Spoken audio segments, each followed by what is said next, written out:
Il était une fois, dans un petit village, un sage et respecté maître zen du nom de Maître Wu. Il était connu pour sa sagesse, sa tranquillité et sa capacité à contrôler ses émotions, en particulier sa colère. Des gens de loin venaient chercher ses conseils et ses enseignements, espérant apprendre l'art de la paix intérieure. Dans ce même village vivait un jeune homme nommé Ravi.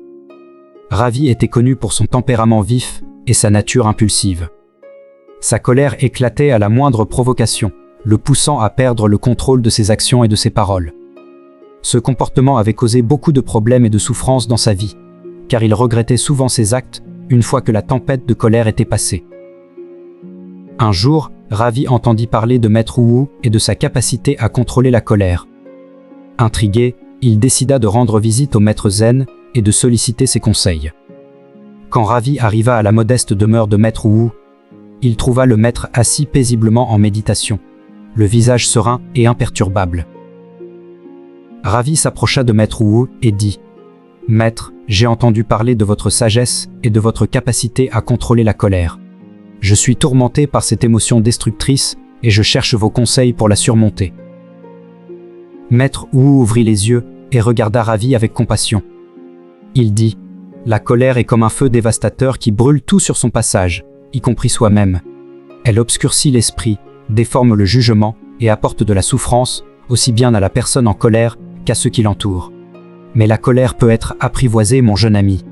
Cela nécessite de la pratique, de la réflexion sur soi et une profonde compréhension de soi. » Ravi, avide d'apprendre, demanda « Maître, comment puis-je commencer ce voyage pour contrôler ma colère ?»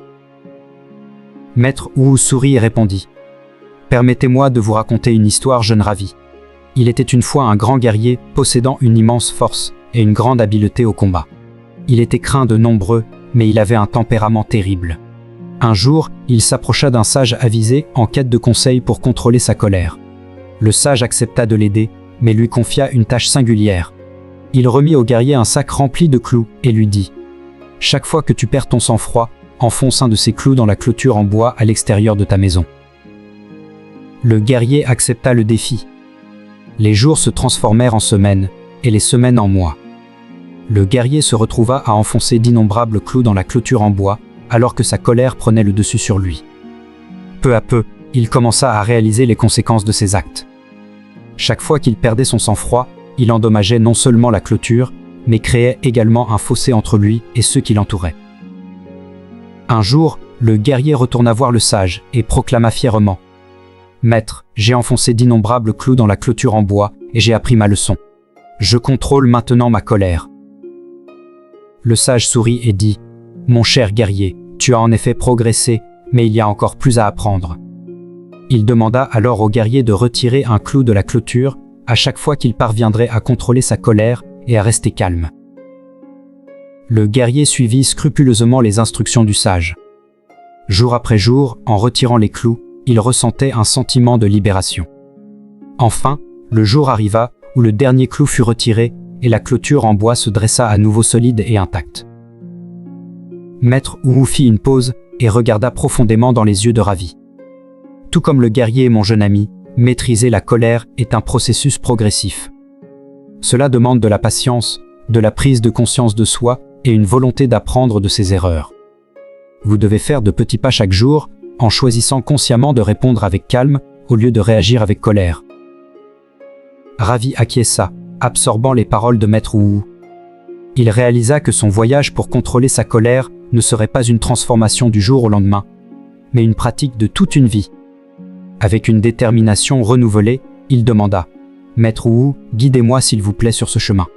Apprenez-moi comment répondre à la colère avec tranquillité. » Maître Wu accepta et commença à guider Ravi dans les voies du zen. Il lui enseigna diverses techniques de méditation pour cultiver la paix intérieure et la pleine conscience. Il le guida à travers des exercices pour observer et comprendre les déclencheurs de sa colère. Ils explorèrent les causes profondes de sa colère, plongeant au cœur de ses expériences passées et de ses croyances. Au fil des mois, la colère de Ravi commença à perdre de son emprise sur lui. Il découvrit que sous la colère se trouvait la peur, la douleur et des attentes non satisfaites. Grâce au conseil de Maître Wu, Ravi apprit à aborder ses émotions sous-jacentes avec compassion et compréhension. Il pratiqua le pardon, non seulement envers les autres, mais aussi envers lui-même. Un jour, alors qu'il méditait dans le cadre serein du temple du village, Ravi eut une profonde réalisation. Il comprit que la colère n'était pas une force extérieure qui le contrôlait, mais plutôt un état d'esprit qu'il pouvait choisir de changer. C'était dans ce moment de clarté que Ravi maîtrisa véritablement l'art de contrôler sa colère. La nouvelle de la transformation de Ravi se répandit dans tout le village, et les gens s'émerveillèrent de sa nouvelle sérénité. Ils sollicitèrent ses conseils et son orientation, tout comme lui avaient sollicité ceux de Maître Wu. Ravi, désormais un exemple de paix, partagea la sagesse qu'il avait acquise et aida de nombreuses personnes à surmonter leur colère. Les années passèrent, et Ravi devint un aîné respecté et sage du village. Il continua à pratiquer et à partager les enseignements du zen, inspirant les générations à venir. Et malgré tout, il n'oublia jamais les leçons inestimables apprises de Maître Wu, l'art de contrôler la colère et le pouvoir de la paix intérieure.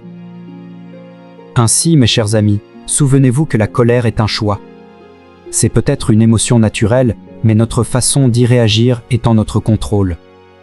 Tout comme Ravi, nous pouvons entreprendre un voyage de réflexion sur soi, de pleine conscience et de compassion, pour maîtriser notre colère et trouver une paix durable en nous-mêmes.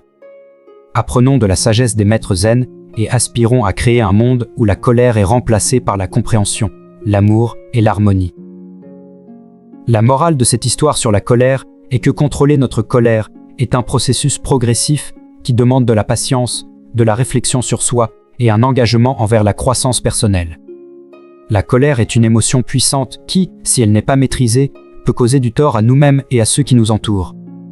Cependant, en choisissant consciemment de répondre avec calme et compréhension, nous pouvons rompre le cycle destructeur de la colère et trouver la paix intérieure. L'histoire nous apprend que la colère n'est pas une force extérieure qui nous contrôle, mais plutôt un état d'esprit que nous avons le pouvoir de changer. Elle met en avant l'importance de la prise de conscience de soi, reconnaître les déclencheurs de notre colère et comprendre les émotions sous-jacentes qui alimentent notre colère. À travers des pratiques telles que la méditation, le pardon et la culture de la compassion, nous pouvons acquérir la maîtrise de notre colère et la transformer en énergie positive. De plus, l'histoire met en évidence l'importance d'apprendre auprès de sages mentors et de rechercher des conseils lorsque nous sommes confrontés à des défis. Ravi a cherché la sagesse de Maître Wu, un maître zen respecté, et grâce à ses conseils et à ses enseignements, Ravi a pu entreprendre un voyage transformateur. Cela nous rappelle que nous n'avons pas à affronter nos luttes seuls. Il y a des mentors, des enseignants et des guides qui peuvent nous offrir des perspectives précieuses et un soutien tout au long du chemin. En fin de compte, la morale de l'histoire nous encourage à choisir l'amour, la compréhension et la paix plutôt que la colère. Elle nous inspire à aspirer à un monde où la colère est remplacée par l'empathie, la compassion et des relations harmonieuses. En maîtrisant notre colère, nous pouvons créer un effet d'entraînement positif dans nos vies et contribuer à une société plus paisible et harmonieuse. Merci d'avoir regardé la vidéo, aimez et abonnez-vous pour plus d'histoires de sagesse.